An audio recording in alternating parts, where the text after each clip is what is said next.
Gold just realized its biggest yearly gain since 2010, and Wall Street says it's going even higher. Heading into 2025, JP Morgan and Goldman Sachs are both forecasting $3,000 an ounce gold and paltry returns for stocks. Call the proud Americans of the Patriot Gold Group today before it's too late. Mention the Still Report, and you'll always get best-in-class service from Patriots protecting patriots. Call 888-753-1647 for a free investor guide today. Patriot Gold Group is Consumer Affairs' top-rated gold IRA dealer 7 years in a row. Call 888-753-1647.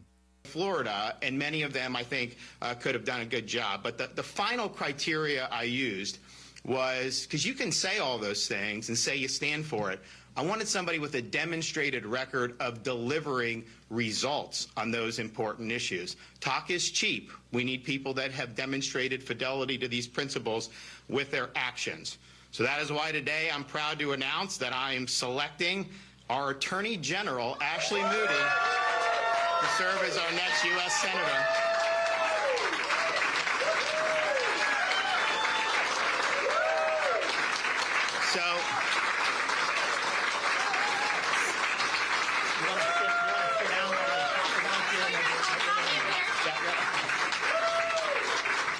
So many of you know her. She's obviously been on the ballot twice statewide and won big victories.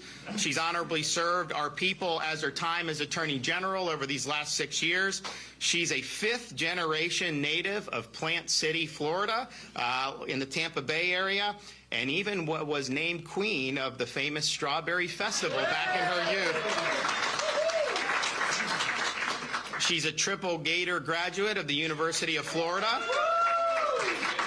And she's built an impressive resume as a commercial litigator and as a federal prosecutor. When she was an assistant U.S. attorney here in the Middle District of Florida, she handled gun and fraud cases. Later, when she was in the Tampa Narcotics Division, she was recognized for her prosecutorial excellence by federal agencies. In 2007, she became Florida's youngest circuit court judge at the tender age of 31, where she championed initiatives for at-risk children and expanded access to legal representation for vulnerable Floridians. And that's all great.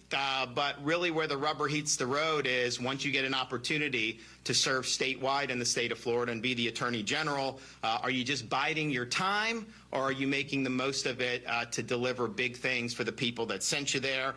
And I'm happy to say we've had an Attorney General who has been somebody that has acted time and time again to support the values that we all share. Whether that's illegal immigration, opioid and fentanyl crisis, human trafficking, she has stood strong time and time again.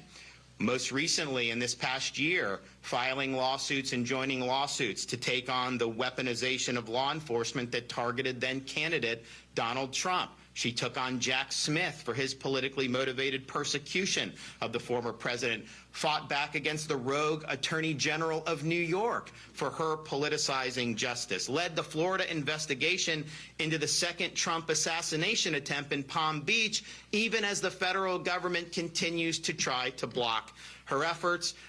She's been a national leader in fighting the Biden administration on many different fronts, including on immigration. She's not only filed more than a dozen separate lawsuits, but she's actually won against Biden with his reckless border policies.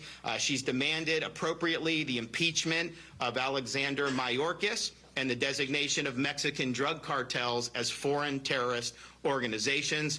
In her role as AG, she has stood strong for law and order. She believes in putting criminals in jail, not releasing them back onto the street where they will offend again. She does not support soft on crime leftist prosecutors. In fact, we have removed prosecutors here in the state of Florida, and she has stood with us every step of the way, and we have won those lawsuits as a result of her efforts.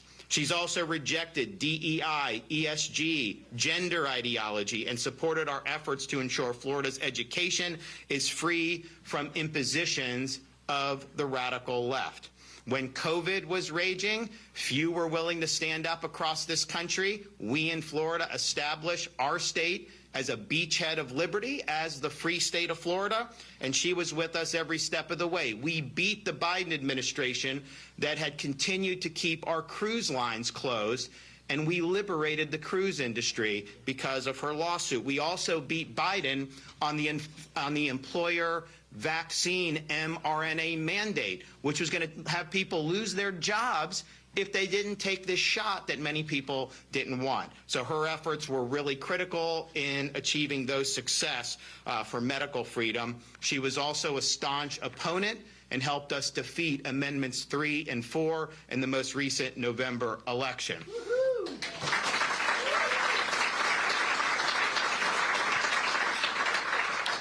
She sued in the Supreme Court against Harvard's race-based affirmative action discrimination admission process. She sued Biden administration to prevent brutal transgender surgeries on these minor kids. And she challenged the federal accreditor system to free university from politicized leftist accreditors.